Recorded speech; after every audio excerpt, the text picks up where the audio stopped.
मित्रों नमस्कार। मैं आचार्य अनिल वत्स। कर्क राशि की आज हम बात करेंगे। अप्रैल का महीना सन 2024। कर्क राशि जल तत्व प्रधान राशि, चंद्रमा इसके स्वामी हैं। अमावस्या हो तो चंद्रमा वीक हो जाते हैं, पूर्णमासी हो तो चंद्रमा को बल मिलता है। वृषभ राशि में उच्च के हैं, कर्क राशि में स्वराशि के हैं और वृश्चिक राशि में नीच के हो जाते हैं। श्रम ज़्यादा, मेहनत ज़्यादा करनी पड़ती है, स्ट्रगल ज़्यादा आ जाता है, लेकिन सफलता भी प्राप्त होती है आखिर में। कैसा रहेगा इनके लिए ये महीना? ग्रहों की युतियां देखते हैं। सबसे पहले लग्नेश चंद्रमा को देखते हैं।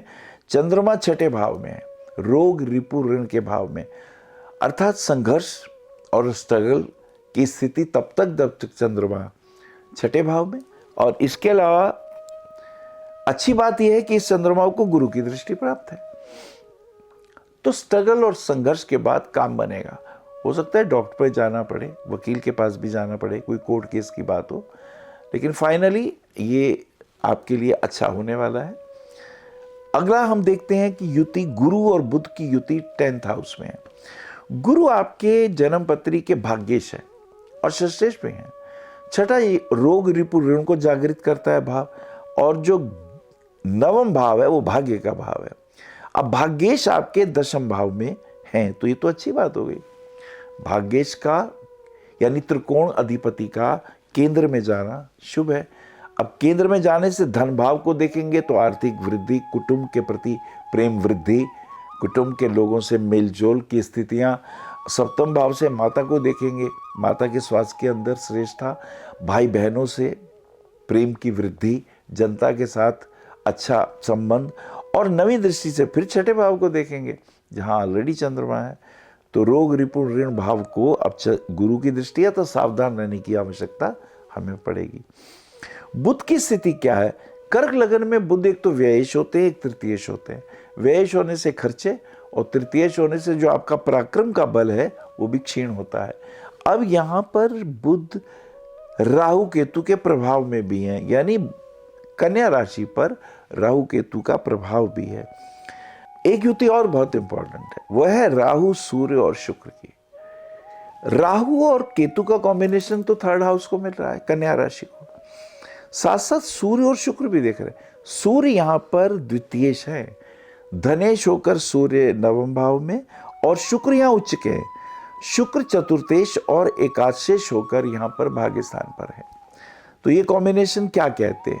सूर्य बुध की युति किसी धर्मस्थल पे ले जाने की यात्रा करा सकती है, कहीं गंगा नदी में स्नान करा सकती है, कोई धर्म कार्य हो सकता है। और सूर्य और शुक्र, सूर्य चूंकि आपके धनेश है, परिवार के साथ भाग्य स्थान पे आने का, किसी मंदिर में दर्शन करें, किसी तीर्थ स्थान पे जाएं, ऐसा हो सकता है। और जो शुक्र है आपके वो चतुर्थेश हैं और आयेश में हैं, शुक्र या उच्च के भी हैं। तो मुझे लगता है कोई मांगलिक कार्य, कोई शुभ कार्यों में ये समय बीतेगा आपका। और शनि मंगल की युति अष्टम भाव में, शनि यहाँ अष्टमेश होकर दीर्घायु देते हैं, और चूंकि अष्टमेश भी हैं और साथ में मंगल भी है। मंगल एक राजयोग कारक प्लैनेट है जो कि आपके पंचमेश और दशमेश है।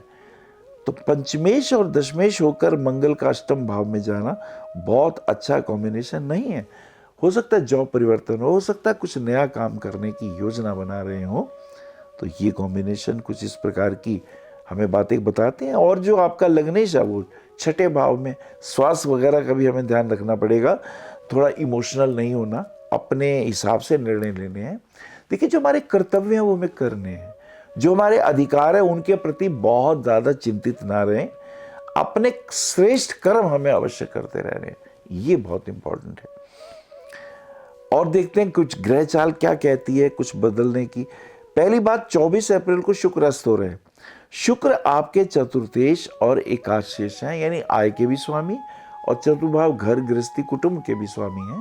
शुभ कार्य, विवाह इत्यादि का कार्य, वाहन लेना, कुछ नया यज्ञ इत्यादि करना, कुछ बेटी का विवाह वगैरह हो, उसमें रोक देते हैं जब तक शुक्र अस्त होते हैं। हम देखते हैं चैत्र मास की अमावस्या है 8 तारीख को। अमावस्या में कुछ ना कुछ पितरों के निमित्त दान जरूर करिए। ओम पितृभ्यो सोदा, ब्राह्मण को भोजन कराइए, कुछ ना कुछ वस्त्र इत्यादि दीजिए, ये कार्य करिएगा। और एक चैत्र मास में वासंतिक नवरात्र शुरू, एक तो दुर्गा देवी के नवरात्र शुरू हैं, तो नवरात्र आप रख सकते हैं। अगर आपको शक्ति चाहिए, अगर आपको न्याय चाहिए, न्यायालय में शक्ति संवर्धन के लिए, विजय प्राप्ति के लिए ये पूजा की जाती है। सूर्य का मेष राशि में प्रवेश 13 अप्रैल को है। सूर्य मेष राशि में यानी दशम भाव में आएंगे। आपका धनेश दशम भाव में आएगा। राजतंत्र से कुछ विशेष लाभ हो सकता है, कुछ नए संबंध विकसित हो सकते हैं, नया पोर्टफोलियो मिल सकता है, जिम्मेदारी वाला ऊर्जा से संबंधी कोई पोर्टफोलियो मिल सकता है। ये बहुत इंपॉर्टेंट रहेगा। उसके बाद इंपॉर्टेंट रहेगा कामदा एकादशी व्रत। एकादशी व्रत के लिए आजकल साइंटिस्ट कहते हैं कि अगर ये व्रत रखें तो कैंसर इत्यादि के रोग नहीं होते, और भी बहुत सी बीमारियां नहीं होती, पर ये बड़ा इंपॉर्टेंट है।